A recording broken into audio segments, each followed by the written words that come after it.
Bueno, ante todo, permítanme agradecer muy de veras a la Fundación Puerto de Ideas la invitación que me han cursado para intervenir ante ustedes y poder formular algunas ideas, sugerir algunos puntos de vista que permitan responder la pregunta de por qué importan las humanidades. ¿Por qué podrían importar? Esta es la cuestión que debiéramos intentar dilucidar. ¿Por qué deberían importar este puñado de disciplinas, este conjunto de quehaceres intelectuales, la literatura, la filosofía, la historia, la gramática? ¿Perderíamos algo si nos despojáramos de ello? Si de pronto imaginamos que este tipo de disciplinas son desalojadas del sistema universitario, exiliadas del currículum escolar, empujadas hacia los márgenes de la esfera pública, ¿perderíamos algo realmente importante? ¿Nos privaríamos de algo que, sin embargo, debiéramos saber? O, en cambio, en realidad, si algo así ocurriera, si de pronto desaparecieran las humanidades y quedaran relegadas al campo de la entretención, de la mera distracción, de instrumentos para escapar del horror doméstico, si eso fueran las humanidades finalmente, tal vez no perderíamos demasiado, podríamos, sin embargo, pensar, ¿no? ¿Acaso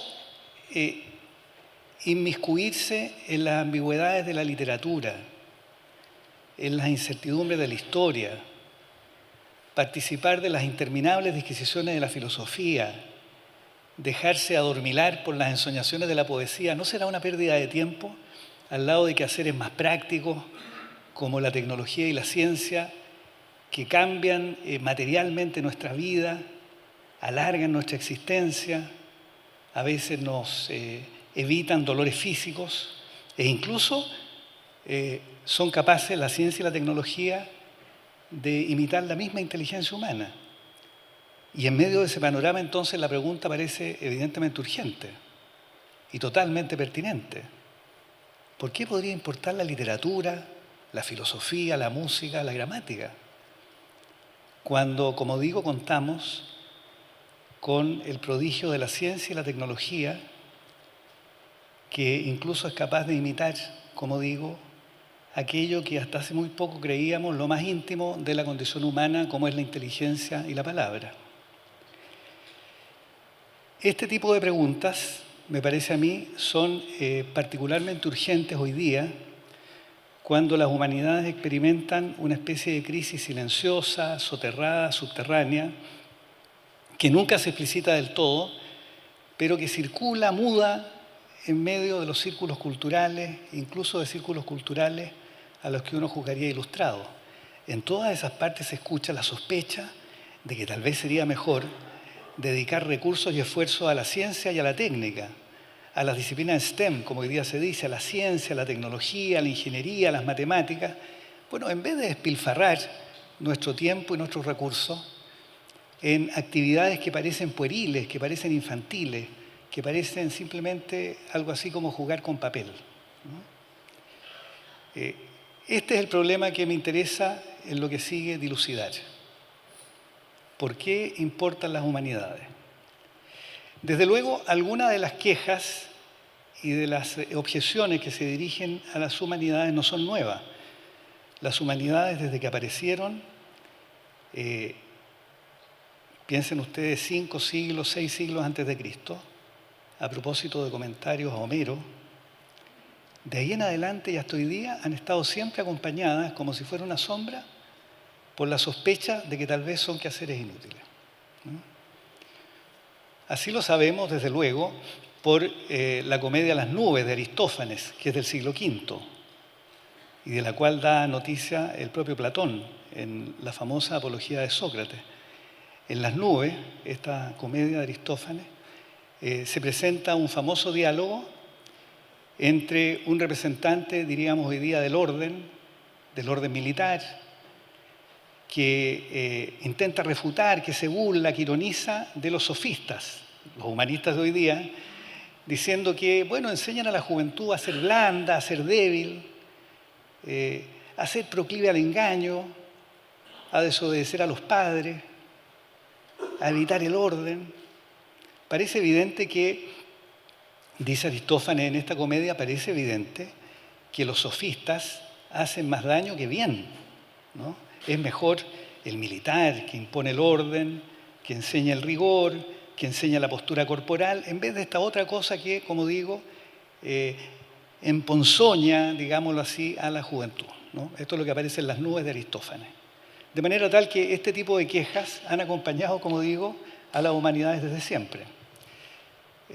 Por supuesto, hoy día, las quejas a las humanidades no provienen tanto de reclamos como el personaje de las nubes de Aristófanes, sino que provienen más bien de la ciencia y la tecnología, ¿no?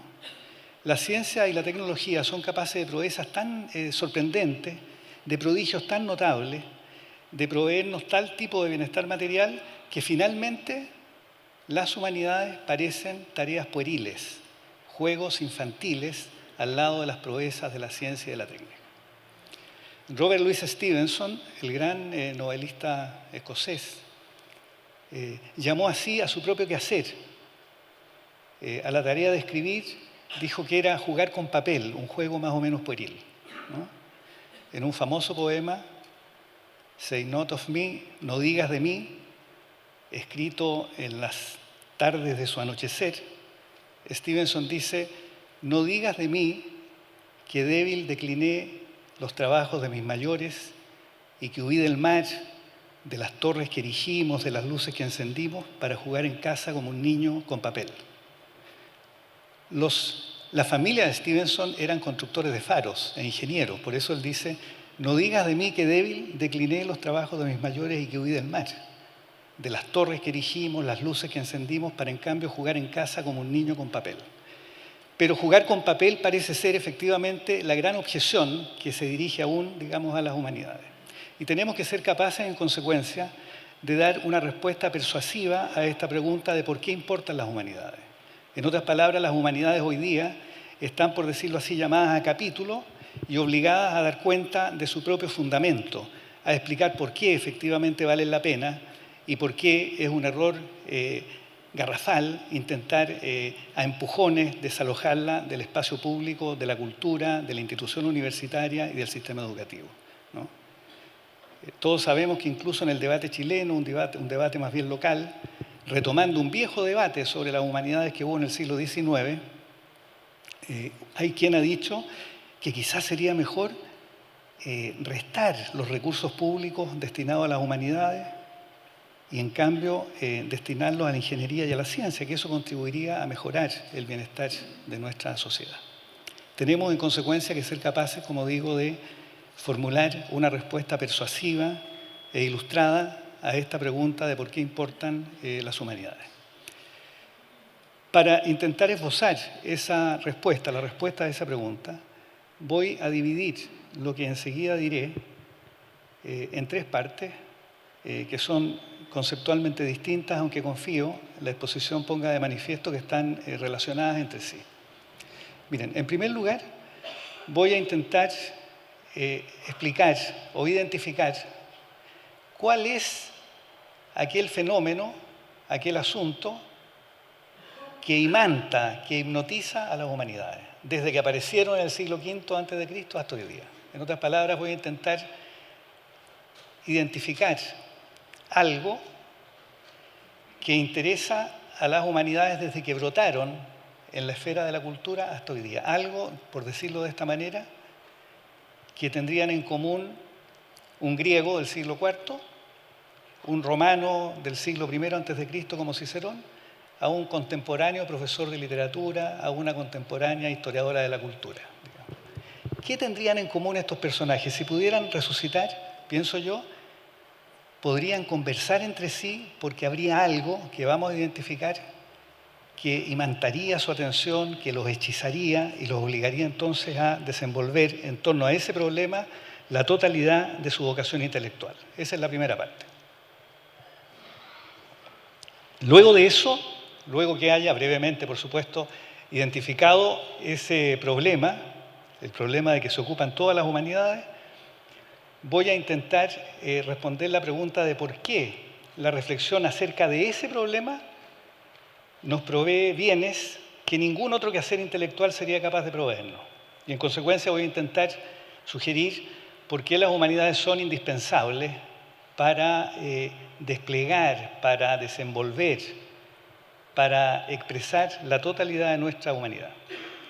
Y finalmente, en la tercera parte, voy a intentar describir a grandes trazos parte del debate contemporáneo que se da al interior de las propias humanidades, obteniendo a propósito de eso algunas conclusiones. Este es mi plan de trabajo, ¿no? Entonces, comienzo con el primero.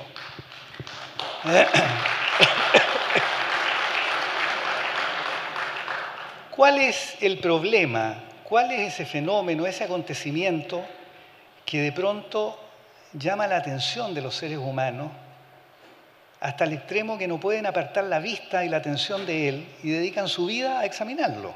¿Cuál es este problema? Un problema que, como yo decía, permitiría encontrarse en un diálogo común a un griego del siglo V y a un profesor de humanidades de Harvard de hoy. ¿Cuál es ese problema? Ese problema, que voy a intentar explicitar, podemos resumirlo brevemente diciendo: ese problema es el misterio del lenguaje, el misterio de los signos, ¿no? Este misterio, que si reparamos a poco en él, es sorprendente. Un misterio que consiste en que los sonidos que yo hoy día profiero, en este mismo momento, dicen algo a ustedes, algo que yo mismo estoy pensando.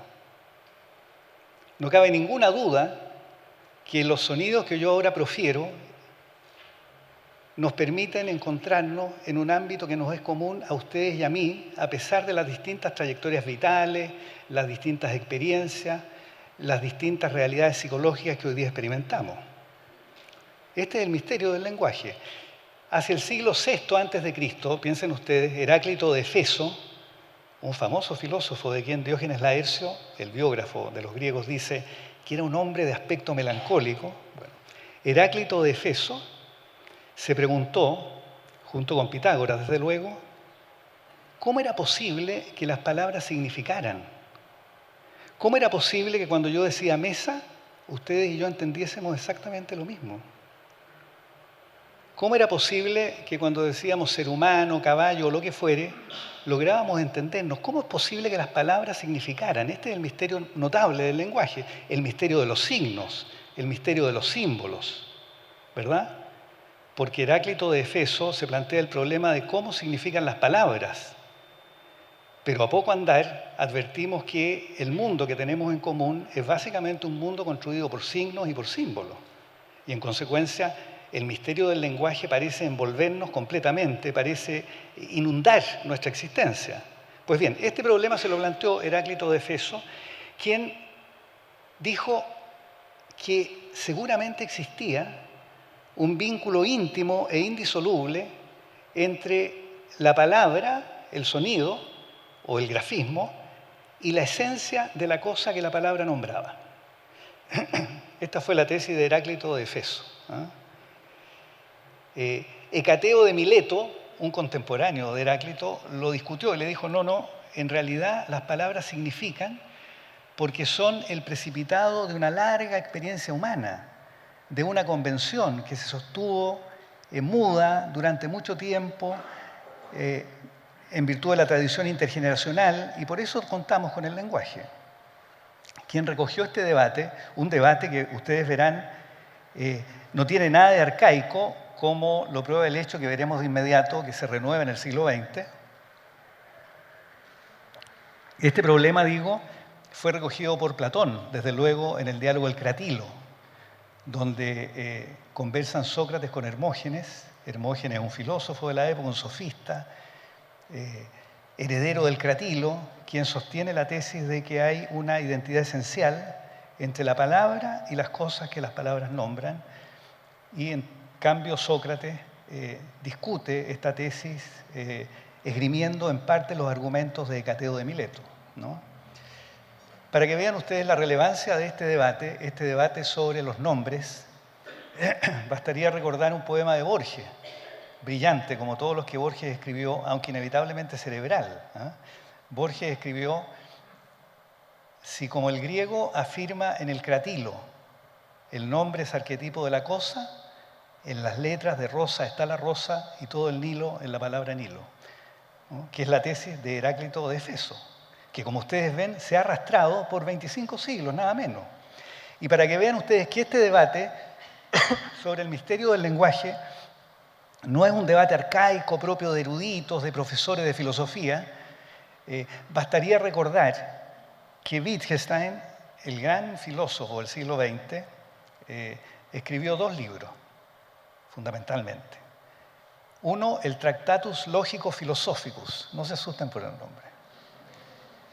Y otro, las investigaciones filosóficas. Este último es un texto póstumo. Fíjense ustedes que en el Tractatus, esta primera obra, una obra que él escribió llevándola en la mochila durante la Primera Guerra Mundial, puesto que peleó como soldado, Wittgenstein sostuvo que el mundo tenía la misma estructura del lenguaje. O sea que entre el lenguaje y el mundo, entre las cosas que acaecían en nuestro alrededor, la muerte, un accidente, un acontecimiento feliz, lo que fuere, y el lenguaje con que lo describíamos, había una cierta relación esencial, una relación isomórfica. Tenían la misma forma, la estructura de nuestro lenguaje, que la estructura del mundo. Esto lo dijo en 1927, el mismo año que se publica Ser y Tiempo de Heidegger. Esa tesis se parece bastante a la del Cratilo, a la tesis de Hermógenes que aparece en el diálogo de Platón. Piensen ustedes, estamos hablando, atiéndase a esto, 25 siglos después, ¿no? En que el misterio del lenguaje sigue persistiendo. Pues bien, el mismo Wittgenstein, luego de haber defendido esa tesis en el Tractatus, escribe las investigaciones filosóficas, un texto póstumo, un texto que se publica luego que él muere, relativamente abandonado de cáncer y muy joven. En las investigaciones filosóficas, en el prólogo, Wittgenstein dejó escrito lo siguiente: este libro tiene por objeto demostrar que el autor del Tractatus estaba equivocado, ¿no? Porque el significado de las palabras no se vincula esencialmente con la realidad que nombran, sino que el significado de las palabras es su uso en el lenguaje. Esto es lo que dijo Wittgenstein. Es decir, retomando la tesis de Hecateo de Mileto, piensen ustedes, por favor, del siglo IV-V a.C. De manera tal que el misterio del lenguaje es una cuestión que se arrastra, digámoslo así, por siglos. Y donde decimos lenguaje, no solo decimos lenguajes naturales como el español, el inglés o el alemán, decimos cualquier sistema de signos. Un mito, la cruz, una señal del tránsito, el hecho de que este edificio se llame universidad y nos sintamos en una universidad a pesar de que en un espacio físico como este no tiene ninguna diferencia a un teatro, y sin embargo decimos estamos en la universidad. Es decir, estamos bañados de símbolos. Este es el misterio del lenguaje del que se ocupan persistentemente y con porfía las humanidades, ¿no? Y el misterio del lenguaje no solo alcanza al problema del significado que acabamos de ver citando a Borges y recordando los textos de Wittgenstein, sino que también alcanza a otro fenómeno que voy a ver muy brevemente, podremos discutirlo luego, que es el hecho que desde muy antiguo, desde el mundo griego en adelante, para qué decir en el mundo romano, se cae en la cuenta que el lenguaje es lo que constituye al espacio público, es aquello que nos permite tener un mundo en común. Si el lenguaje no existiera, cada uno de nosotros estaría recluido en sí mismo, llevando consigo su experiencia, la tristeza que padece, las alegrías que experimenta, sin poder nunca transmitirlas a nadie. Estaríamos reclusos de nuestra propia subjetividad. Sin embargo, gracias al lenguaje, logramos salir de nosotros y encontrarnos con otros gracias a este misterio que, como yo decía, ha imantado prácticamente a toda la cultura occidental desde sus mismos orígenes. La idea de que el lenguaje es constitutivo del ámbito público y que en consecuencia si usted maltrata el lenguaje, todo lo vinculado a lo público, la democracia entre ellos desaparecería. Bueno, esta idea de que el lenguaje está vinculado a lo público es una idea muy antigua, aparece muy tempranamente desde luego en los griegos, ¿no? En los griegos los escritores de discurso, los logógrafos, digamos, eran las figuras intelectuales por excelencia, como lo van a hacer más tarde, los retóricos en Roma. Este vínculo entre el lenguaje y lo público también ha sido subrayado durante 20 siglos, 25 siglos. Quien haya leído a un autor como Jürgen Habermas, por ejemplo, un autor contemporáneo, está aún vivo Habermas, pero de más de 90 años, sabe que Habermas descubre en el lenguaje buena parte de nuestras convicciones morales. Habermas dice, bueno, cuando conversamos, como lo estamos haciendo ahora, lo hacemos porque suponemos implícitamente que ustedes y yo tenemos la misma capacidad de discernimiento. Si no, no hablaríamos, si no, no conversaríamos. Luego, en el habla, en el acto de hablar, al ejercitar el misterio del lenguaje, estamos realizando el principio moral de la igualdad, ¿no? Entonces hay un vínculo indisoluble entre espacio público y lenguaje. Y finalmente, el misterio del lenguaje no solo se relaciona con la cuestión del significado de las palabras que vimos, citando a Borges delante, ni solo con la cuestión del vínculo entre el lenguaje y lo público. También, y esto es lo último que digo respecto de la primera parte, también el lenguaje ha llamado la atención desde muy antiguo, de nuevo, desde Platón a Derrida, nada menos, ¿no? En su dimensión de escritura, En un diálogo platónico, el Fedro, que algunos de ustedes seguramente recuerdan, aparece el mito de la escritura, ¿no? El mito de la escritura, donde Sócrates, el personaje de Platón, relata el mito de la escritura que ha llegado desde Egipto. Y se pregunta, bueno, ¿para qué sirve la escritura?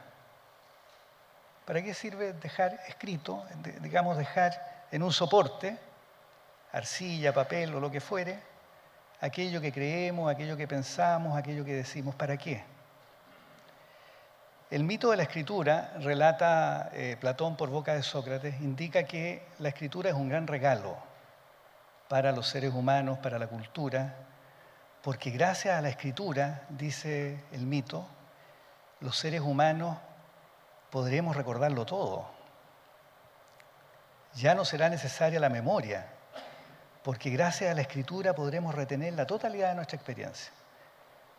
Sócrates, sin embargo, mira con cierto desdén esta característica de la escritura y la llama fármakon, que en griego es una palabra ambigua que significa tanto remedio como veneno, ¿no? Y entonces Platón dice, no, la palabra, la escritura, es un regalo, pero es un regalo ponzoñoso, es un regalo que puede ser un veneno, porque los hombres, los seres humanos persuadidos de que la escritura les permitirán recordarlo todo, no advierten, fíjense, no advierten que la escritura es también un artefacto de olvido, porque cuando escribimos algo, lo hacemos a cambio de olvidar algunas cosas, ¿no? Si usted creyera o quisiera escribirlo todo, el libro sería infinito, como el Tristram Shandy de Sterne, ¿no? Cuando Sterne va en la página 300 de su libro, recién descubre que está en los primeros 2 días de su existencia. Porque si usted quiere registrarlo todo, entonces el libro es infinito. Luego la escritura es un artefacto extraño porque nos permite recordar, aparentemente, pero también es un artefacto de olvido. Esto aparece en el Fedro de Platón, siglo V, siglo IV a.C.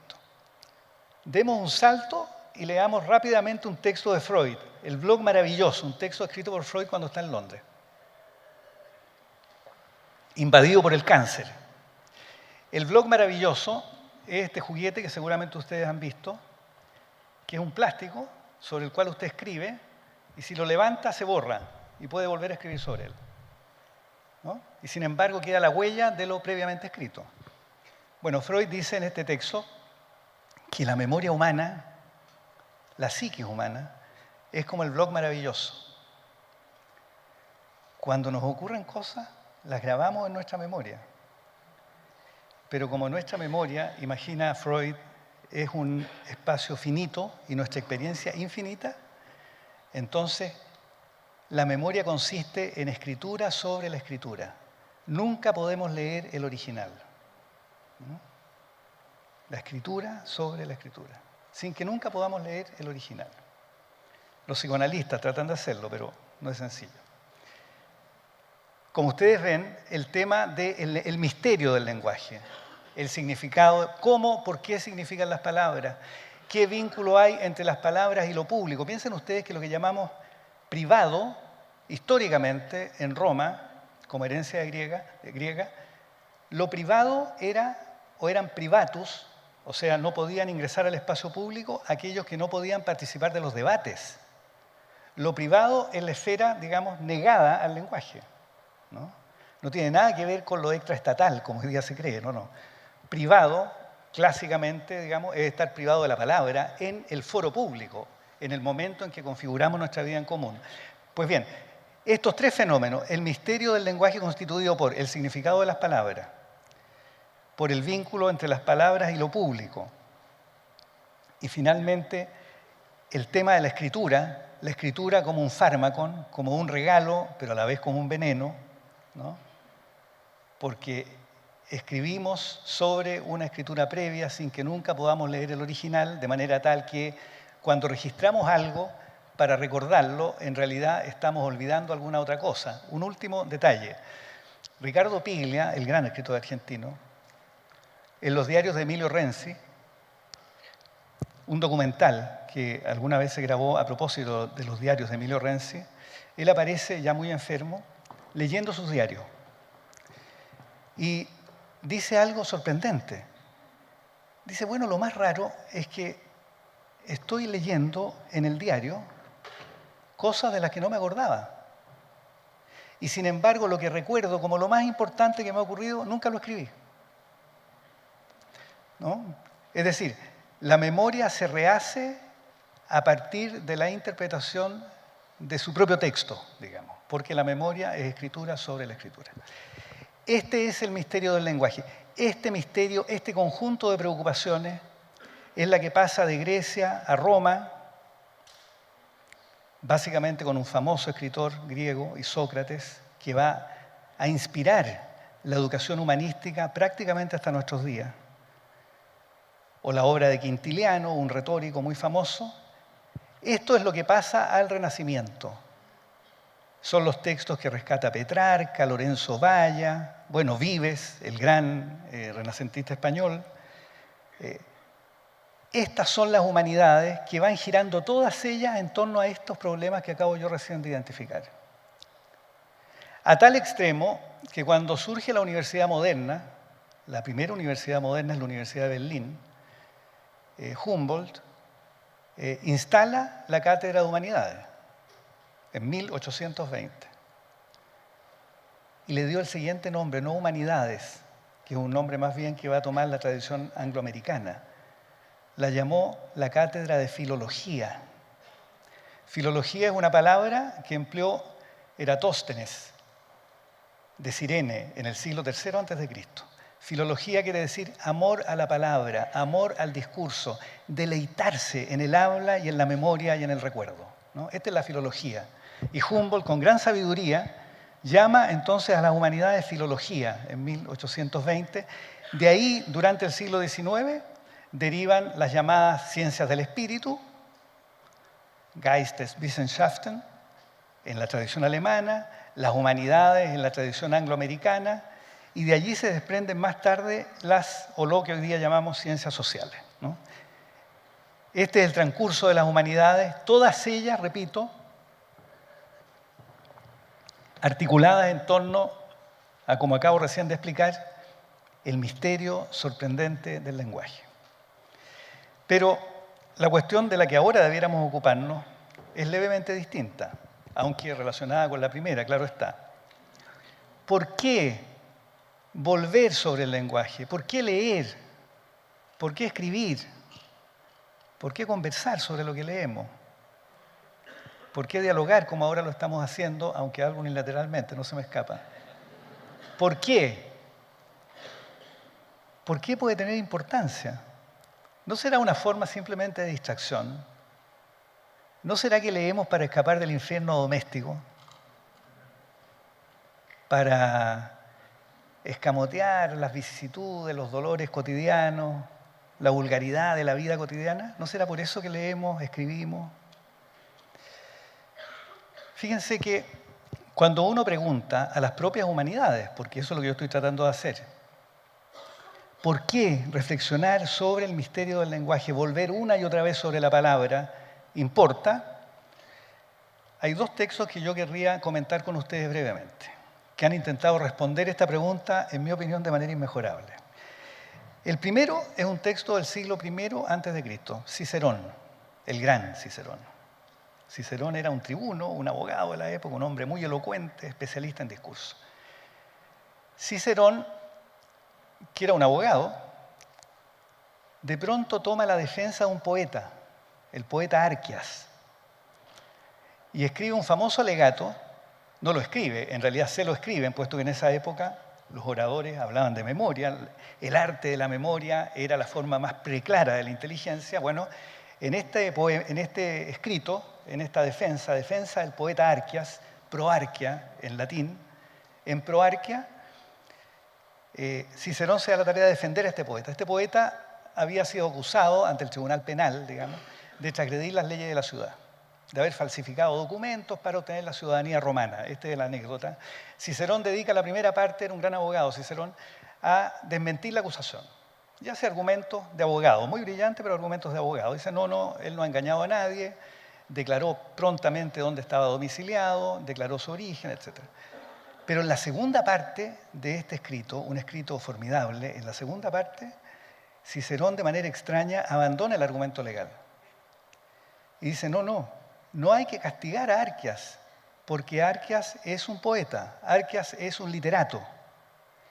Y ser un literato, es decir, tener trato cotidiano con el misterio del lenguaje, es lo más importante que podría ocurrir, nos dice Cicerón. Y en un famoso párrafo del Proarquia dice lo siguiente: es verdad, dice, que una naturaleza sin instrucción, o sea, un ser humano no instruido, puede ser un ser humano juicioso e inteligente, es cierto. Y también es verdad, dice Cicerón, que frente a una naturaleza sin instrucción o a una instrucción sin naturaleza, yo prefiero la primera. Una naturaleza sin instrucción puede dar efectivamente grandes frutos muy benéficos. Pero no cabe ninguna duda, dice Cicerón, en defensa del poeta Arquia, que una naturaleza bien instruida, una naturaleza ejercitada en el misterio de la palabra, hace brotar en quien la practica algo inédito, algo sorprendente, algo que nos maravilla y que nunca más podremos ver. Esto dice Cicerón en la defensa del poeta Arquia. Y la pregunta es, bueno, ¿pero qué es eso que nos maravilla, que nos sorprende y que solo el ejercicio del misterio de la palabra sería capaz de hacer brotar? Vayamos al segundo texto, 3 siglos después. En el siglo II, después de Cristo, Aulus Gellius, un romano, escribe un famoso libro, Noches Áticas, luego un viaje por Grecia. Y en el libro 18, capítulo 16, Aulus Gellius retoma el argumento de Cicerón. Y dice, las humanidades, digamos, la enseñanza de las letras, ejercitarse en el misterio de las letras, en la poesía, en la retórica, en la filosofía, etc., no tiene por objeto hacernos personas más buenas en el sentido moral de la expresión. Tampoco tiene por objeto hacernos ser personas más gentiles, dice él. Todo eso se puede aprender de otras múltiples formas. Como enseña Cicerón en el Proarquia, dice Gellius, ejercitarse en el misterio de las letras hace que nos pongamos a la altura de nosotros mismos.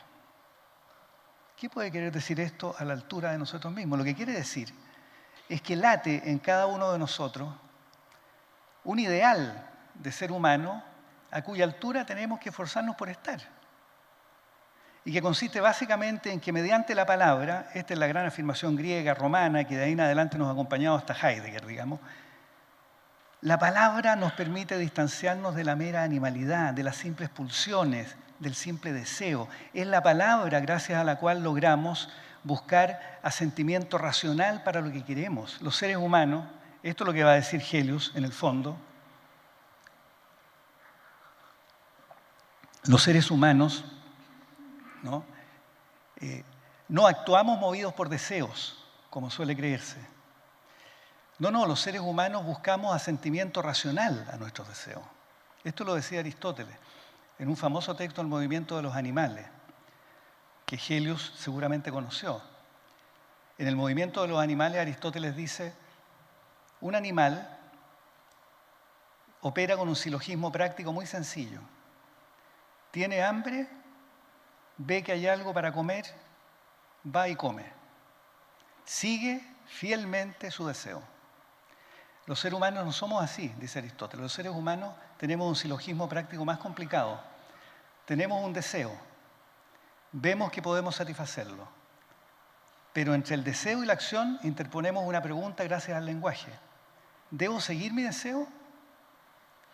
¿Es correcto que haga aquello que quiero hacer? ¿Debo seguir mis impulsos? Esta es la diferencia que media en toda la tradición entre, fíjense bien, el mundo de los animales, la mera naturaleza, y el mundo humano. El mundo humano consiste en introducir un momento reflexivo en la mera facticidad. Las cosas ocurren, sentimos una cierta pulsión, queremos destruir, queremos hacer esto o aquello, queremos consumir droga, lo que ustedes quieran. Lo propio de lo humano es que entre esa pulsión, ese deseo y la acción que ejecuta interpone un momento reflexivo. Y ese momento reflexivo es gracias a la palabra, porque cuando reflexionamos lo hacemos o con otro o consigo mismo. Pero sin la palabra, si enmudeciéramos, si no tuviéramos un trato cotidiano con el misterio de las palabras, estaríamos recluidos en nosotros, encerrados en nosotros mismos, sin ninguna posibilidad de salir de esta cárcel temporal, digamos, y debiéramos sobrellevar en nuestros hombros todo sin nunca poder compartirlo con nadie. Entonces lo que dice Helios es una cosa muy notable, ¿no? En cada uno de nosotros hay algo que brota, que pugna por salir. Esa es nuestra naturaleza. Y esto que pugna por salir es nuestra más plena humanidad, porque ser humano no consiste en ser como ustedes o como yo. Ser humano consiste en que ustedes y yo aspiramos a algo que nos trascienda. Procuramos estirar nuestra existencia más allá de la mera facticidad que nos ha tocado en suerte. En esto consiste existir, ¿no? Por eso buena parte de la filosofía y de la literatura, desde luego, consiste en fantasear, en describir esta dimensión nuestra, ¿no? Imaginar una vida posible, estirar nuestra existencia más allá de lo que simplemente somos, ¿no? Un notable escritor de nuestra época, Peter Sloterdijk, un escritor alemán, ha escrito un gran libro que se llama Has de cambiar tu vida. Ese libro es una reflexión sobre un poema de Rilke. Rilke en ese poema mira un torso desnudo, mutilado. Faltan los brazos, faltan las piernas, falta la cabeza, es un mero tronco. Frente a ese tronco mutilado, Rilke escribe un famoso poema donde concluye diciendo: este tronco me interpela y me dice, has de cambiar tu vida. ¿Qué quiere decir esto? Lo que quiere decir, ¿verdad?, es que así como ese tronco mutilado, o más bien, así como cuando miramos ese tronco mutilado, somos capaces de imaginar el cuerpo del cual no es más que ahora un fragmento, ¿verdad? De manera tal que ese fragmento no es un fragmento, sino que es un fragmento que se estira hasta ser un cuerpo entero, y eso es lo que vemos realmente. Así tenemos que comportarnos ante nosotros mismos, dice Rilke. Hemos de cambiar nuestra vida, es decir, estirarnos más allá de lo que simplemente somos, pero todo eso no lo hacemos gracias a los prodigios de la ciencia o de la técnica. No, todo eso lo hacemos gracias a los prodigios de la palabra. En otras palabras o en otros términos, reflexionamos sobre el misterio de la palabra, ejercitamos el misterio de la palabra, hablamos, cultivamos la memoria, leemos y escribimos, porque de esa manera, como dice Cicerón en el Proarca, y como repite Helios, y repite luego Rilke, citado por Sloterdijk, de esa manera somos realmente humanos.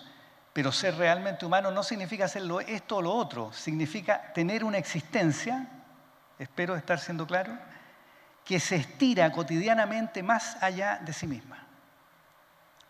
Fíjense ustedes que Fukuyama, en El fin de la historia y el último hombre, que es uno de los libros peor leídos que uno conoce en la cultura, Fukuyama no hace ahí, como suele creerse, en quienes citan sin leer, como suele creerse, un elogio del mercado y de la democracia. No, no.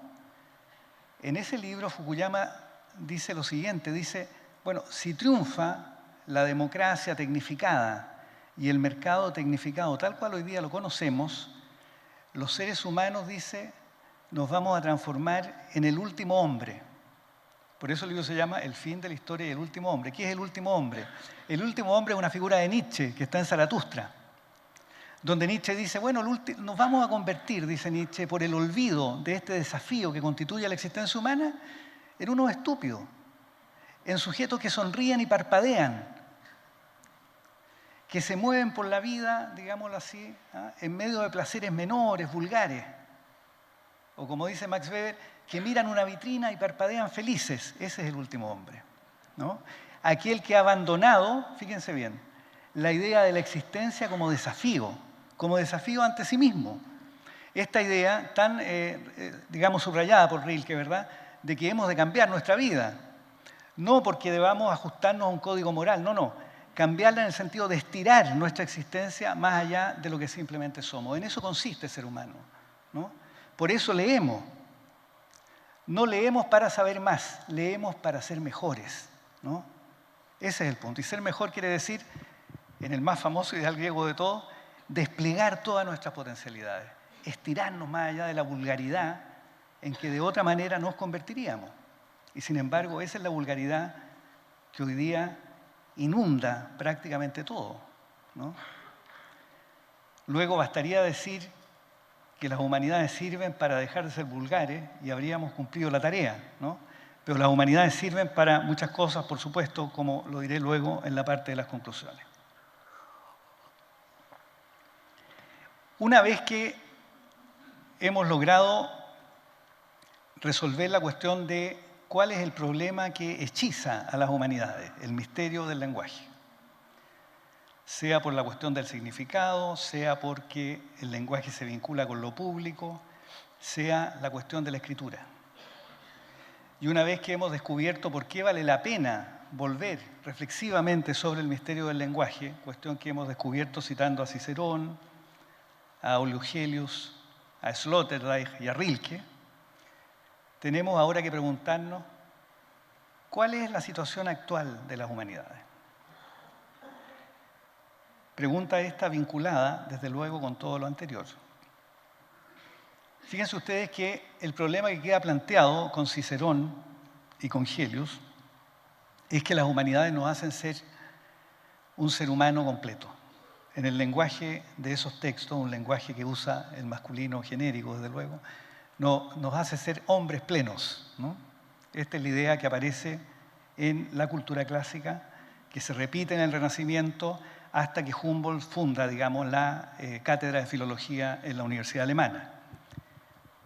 Pero la pregunta que ahora acaba de plantear es, bueno, pero ¿qué significa realmente ser un ser humano? Solo si somos capaces de dilucidar esa pregunta, que es ser un ser humano efectivamente, podremos recuperar el sentido pleno para las humanidades. Ese es el debate contemporáneo que se inicia, acá voy a tener que abreviar para que luego podamos conversar, pero que se inicia con un famoso texto que se llama Carta sobre el humanismo, de Heidegger, ¿no? Estamos en la segunda posguerra, la sombra del fascismo ha asolado Europa. Un discípulo francés, Jean Beaufret, le escribe a Heidegger y le dice si acaso hoy día, en ese mundo desolado, es posible recuperar un sentido a la palabra humanista. Y Heidegger, en respuesta, escribe un famoso ensayo, Carta sobre el humanismo, ¿no? Y la respuesta de Heidegger, para abreviar los vericuetos filosóficos que podemos dejar de lado, es que tal vez, dice él, para recuperar el sentido del humanismo, debamos ante todo preguntarnos en qué consiste ser un ser humano. Tal vez, dice Heidegger, hemos olvidado esa pregunta y nos hemos dejado envolver por el avance de la técnica y de la ciencia y hemos olvidado el origen de nuestra propia existencia, de nuestra condición, la índole de nuestra condición, ¿no? Y nos hemos dejado hipnotizar y envolver por la técnica, nos hemos concebido, dice Heidegger, como sujetos, subjectum, o sea, como el fundamento de todo lo que hay, hemos puesto la existencia entera del planeta como si fuera un recurso a discreción de nuestra voluntad, de manera que el fascismo no se diferencia en nada, insinúa Heidegger, del capitalismo americano. En ambos casos es la misma mentalidad técnica que quiere arrasarlo todo. Tal vez tengamos que recuperar, dice Heidegger, el sentido de la pregunta: ¿qué es ser un ser humano? Y lo que Heidegger insinúa no es menor. Heidegger sostiene o sugiere que lo propio del ser humano es repetir para sí una y otra vez una pregunta que había planteado Leibniz en el siglo XVII. ¿Por qué hay ser y no más bien nada? ¿Por qué hay ser y no más bien nada? Que es una pregunta pueril, parece pueril. Bueno, ¿por qué hay ser y no más bien nada? Dice Heidegger en otro texto que se llama Introducción a la Metafísica que este tipo de preguntas nos asalta, dice él, en los momentos de la máxima tristeza, de la máxima melancolía y en los momentos de la máxima alegría. Cuando estamos profundamente angustiados o cuando estamos infinitamente alegres, de pronto irrumpe en nosotros la pregunta: ¿pero por qué hay ser y no más bien nada? O sea, ¿por qué esto es así? Pudo haber sido de otra manera. Esta es la pregunta fundamental. Entonces Heidegger sugiere que el ser humano es el sujeto que se interroga persistentemente a sí mismo y que en torno a las respuestas frente a esa pregunta va tejiendo una malla de interpretaciones a cuyo través va concibiendo el mundo, va mirando el mundo. Miramos el mundo a través de una malla de interpretaciones que nosotros mismos hemos construido cuando en la esfera de la cultura vamos poco a poco elaborando una respuesta a esa pregunta. Y lo que ocurre, dice Heidegger, es que hemos olvidado esa pregunta. Hemos olvidado que somos sujetos que se interrogan acerca de su propia existencia, ¿no? Si recuperamos, dice él, esta urgencia, esta inquietud por preguntarnos persistentemente por qué hay ser y no más bien nada, o sea, ¿por qué nosotros nos interrogamos pero no la mesa, no la silla, no el edificio? ¿Qué distancia hay entre nosotros, entre estos entes y nosotros que interrogamos? Esta es la gran pregunta de la cultura. Hemos olvidado, dice Heidegger, que nuestra condición más básica es esa pregunta.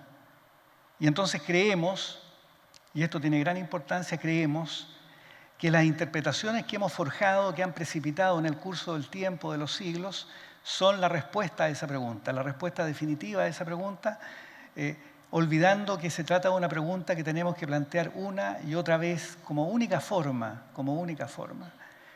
de mantenernos alertas frente a la cultura, no dejarnos seducir por la facticidad de lo que existe, sino siempre tener conciencia de que el mundo que tenemos es una interpretación posible de nuestra existencia y que nuestra tarea es volver una y otra vez sobre la pregunta a fin de ser mejores, a fin de cambiar nuestra vida, como decía Rilke, ¿no? Esta es la afirmación de Heidegger que está en Carta sobre el humanismo. Por eso Foucault, en otro magnífico libro, Las palabras y las cosas, haciendo pie en esta idea de que finalmente la idea de ser humano es una idea forjada en torno a una interpretación gracias al misterio de las palabras. Por eso Foucault termina ese estupendo texto de Las palabras y las cosas diciendo, bueno, llegará algún día en que lo que llamamos hombre o ser humano se disolverá como un rostro dibujado en la arena, como un rostro dibujado en la arena. No es que vayamos a desaparecer, la manera en que nos concebimos va a cambiar. Esto es lo que dice Foucault. Y este hoy día es el gran debate, digámoslo así, de las humanidades, ¿no?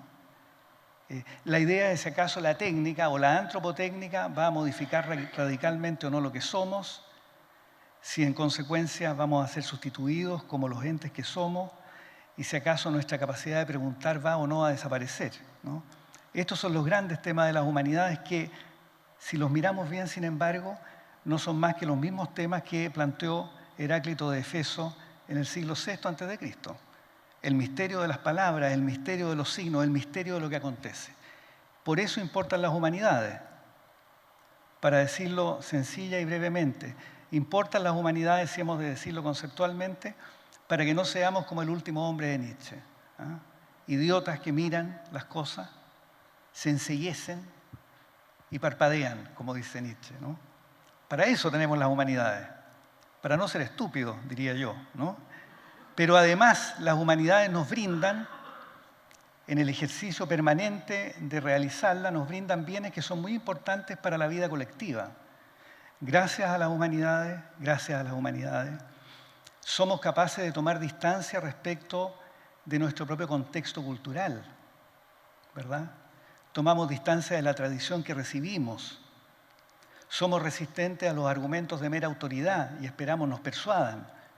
Y ese es un valor fundamental de la democracia que se cultiva solo con las humanidades.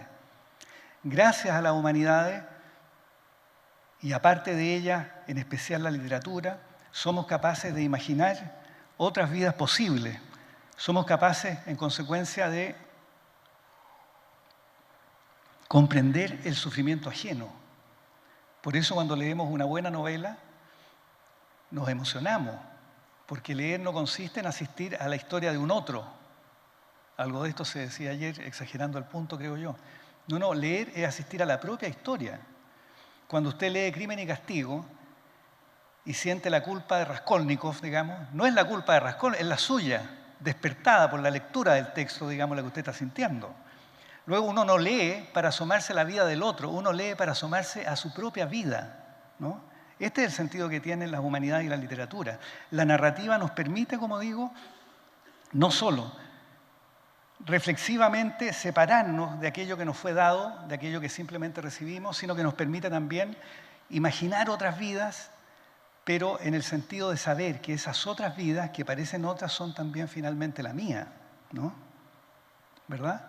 Uno lee, no sé, El inicio de Corazón tan blanco de Javier María, una novela extraordinaria, ¿no? Que comienza diciendo: no he querido saber, pero he sabido que una de las niñas, cuando ya no era tan niña, y a poco de llegar de la luna de miel, entró al cuarto de baño, se abrió la blusa, se quitó el sostén y buscó con la pistola de su padre su corazón. Yo creo que una lectura de un párrafo como ese, El inicio de Corazón tan blanco, es simplemente extraordinario, no solo porque uno asista a algo que le ocurrió a otra persona, es porque es algo que también podría ocurrirnos a nosotros, según lo sabemos, al leer esa magnífica obra.